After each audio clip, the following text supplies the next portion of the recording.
This is Tag Diesel here with another video. This one's going to be on 2-post lifts for putting a full-size truck. This is particularly referring to the diesels, but it'll work for any truck, crew cab, extended cab, it doesn't matter what it is. Whenever you're positioning these trucks on the lift, you always want to make sure that the truck is about halfway on a lift that is symmetrical. So symmetrical meaning that the columns are facing each other and the arms are both the same length for the front and the rear of the lift. Now, another thing to look out for when you're pulling these vehicles in and putting them on a 2-post lift, you don't want to come too far forward. This truck right here is a Duramax. These are very heavy engines, and if you put the trucks too far forward, you have the possibility of tipping off the front on these. So this truck's got a rack in the back, so the rack weighs about the same as what the engine does, so I was able to come forward just a little bit more to try to even it out. But one thing that I don't see talked about a lot is the lifting points on where you put the pads. So I like to run these as far up on the front of the frame as possible. So on these Chevy trucks, the frames are not very long. They dovetail up in the back, and then they dovetail up in the front right here too by the control arm. So the best place to do it is right before your cab mount bracket. I will put the lifting arm right here, and then on the back of the truck I'll extend the rear arm out, and I'll actually go to the spring perch. So these are very stable locations. Now the only caveat to that I will say is if you're going to be doing that, make sure that the locking mechanism for the arm does work. Now I understand that the locking mechanism is not going to keep the arm from fully kicking out if a truck ever were to fall, but it's just an extra layer of safety that you have. So I do that all the way around, and I mean these trucks are very stable up here. Here, I'll lower down this jack real quick and give her a shake and show you. So jack's not touching.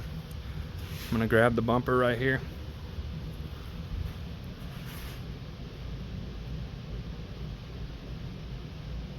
So as you can see, it stables out fairly quick. This is a bend pack 12,000 pound lift. This truck unloaded without the rack in the back weighs, I scaled it at right at 7,600 pounds. With the rack it's about 82, give or take 100 pounds. But another thing you want to be aware of too is, so this is a 12,000 pound lift. That does not mean that you can go lifting a 12,000 pound vehicle with it. So these arms, with this being a 12,000 pound lift, these arms are rated at 3,000 pounds a piece. So 3,000 times 4 is 12,000. I see a lot of people lifting up these trucks with 10,000 pound lifts, and while yes, 7,000 is less than 10,000, it may lift them, and they're more suitable in my opinion for the gas trucks because the gas trucks don't weigh as much. This truck right here, whenever you scale it, this is almost 5,000 pounds just on the front end. So these trucks they're very heavy trucks, and a 10,000 pound lift, each one of these arms is only 2,500 pounds a piece. So 5,000 pounds, you're already at max capacity for the front end of the lift. That's just something to keep in mind whenever you're lifting these things. Like I said, just to cover it again, the front lift locations that I like to use, I like to get these arms spread out as much as possible on these trucks. It makes it very stable up top.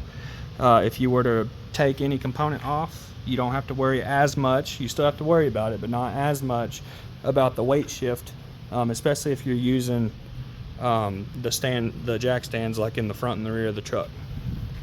So go to the front of the frame right before the cab mount, before it dovetails up.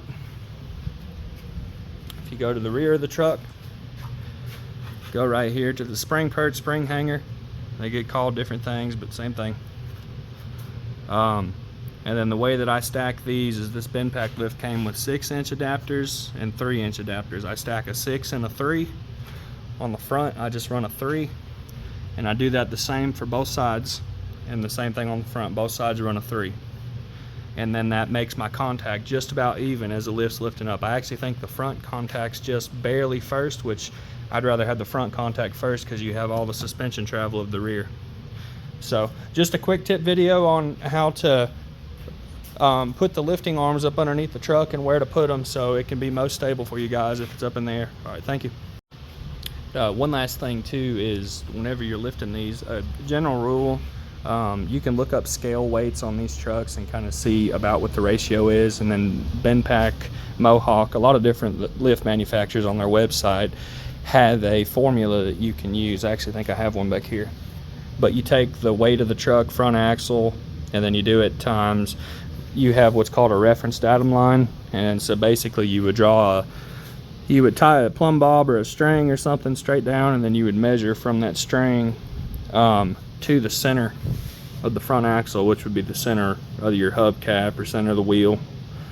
And then after you do that, there's a little equation that you can do involving some multiplication and division, and then the ultimate end goal is it'll tell you how many inches from your RDL, or the reference datum line, the line that you hung here in the front, it will tell you how far from the front the center of the truck theoretically should be.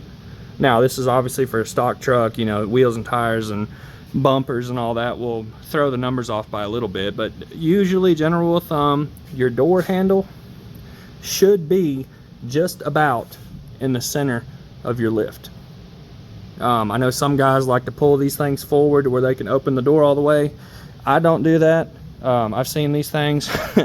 These are big heavy trucks, and I'm not trying to play around with 4 inches forward just so I can squeeze out of the truck. I just won't eat that day if I really need to suck it in to get out. It's not worth it. You don't want to drop a customer's truck. So all right guys, thank you.